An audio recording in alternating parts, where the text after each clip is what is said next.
A popular village called Ndewura is a place known for its rich traditions and bustling market days. At the heart of the village lived Obiora, a humble but ambitious farmer. Obiora had a wife, Ebel, who was known for her grace and kindness. Together, they had 3 children, Chijibem, the eldest son, Nena, the middle daughter, and Obina, the youngest. Obiora had one dream: to give his children the life he never had.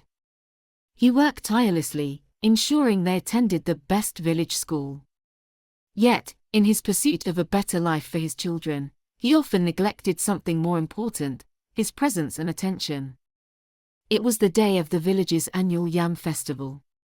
Obiora was in the fields earlier than usual, checking his yams for the competition. His mind raced with thoughts of winning the Best Farmer title, which came with a handsome reward. Meanwhile, back home, his wife, Ebel, called out to him. "Obiora, today is Chijibem's recital at school. He asked if you would come. He really wants you there."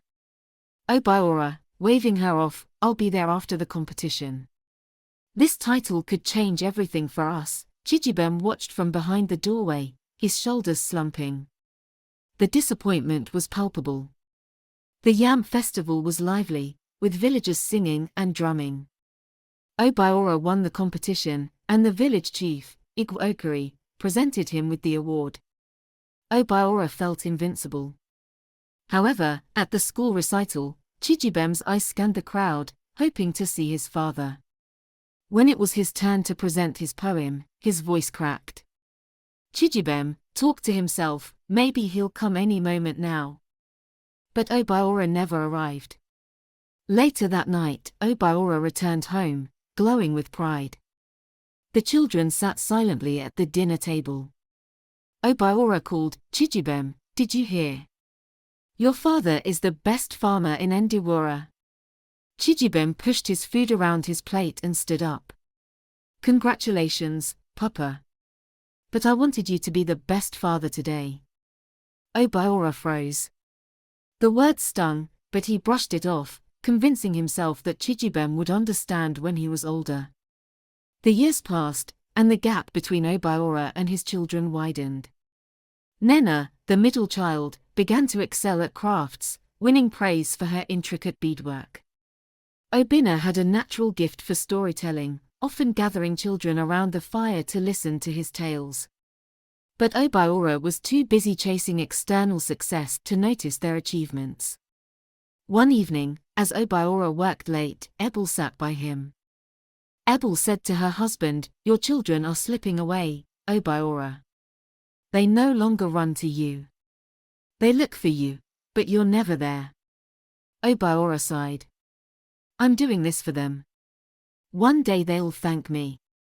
A few months later, tragedy struck. Chijibem had grown quiet and withdrawn. One stormy night, the family received devastating news: Chijibem had run away from the village. Obiora was beside himself with grief. "Why didn't he tell me he was struggling? Why didn't I see it?" he said. Ebel's eyes welled up and she replied, "Because you were too busy trying to be everything else. He needed you to be his father, not a hero." Obiora dropped everything and set out on a journey to find his son. Days turned into weeks as he traveled to neighboring villages, asking for any sign of Chijibem. The weight of regret bore down on him. Finally, in a distant town, he found Chijibem working at a fisherman's dock. Chijibem looked older, his eyes filled with sorrow and disappointment. Obiora, voice trembling, "Chijibem, I came for you. Please, come home." Chijibem's face hardened. "You came for me now. When I needed you, you weren't there. Why should I believe you care now?" Obiora dropped to his knees and replied, "Because I've learned that no title, no prize, and no recognition will ever matter more than you. I failed you. But I am here now, and I will never leave you again." Tears streamed down Chijibem's face. The boy he had been was still inside, longing for his father's love. "You hurt me, Papa. But I want to believe you." They embraced for the first time in years.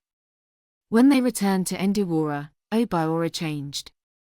He began spending time with his children, attending every recital, and cherishing their milestones. He taught them about farming, not as a duty, but as a joy. Years later, when Obiora was asked to give a speech at a village gathering, he stood before the crowd and said, "I once believed success was measured by what the world could see. But true success is measured by what your family feels. Don't chase the world and lose your children in the process. I was blind, but now I see." The family stands together as the sun sets over Ndawara. Obiora, older but wiser, watches his children thrive. Not all mistakes can be undone, but love can heal what regret cannot. To every parent watching this, be present before it's too late. If this story touched your heart, share it with someone who needs this reminder. Parenting isn't about perfection, it's about presence. Don't forget to subscribe, share and comment. Thank you.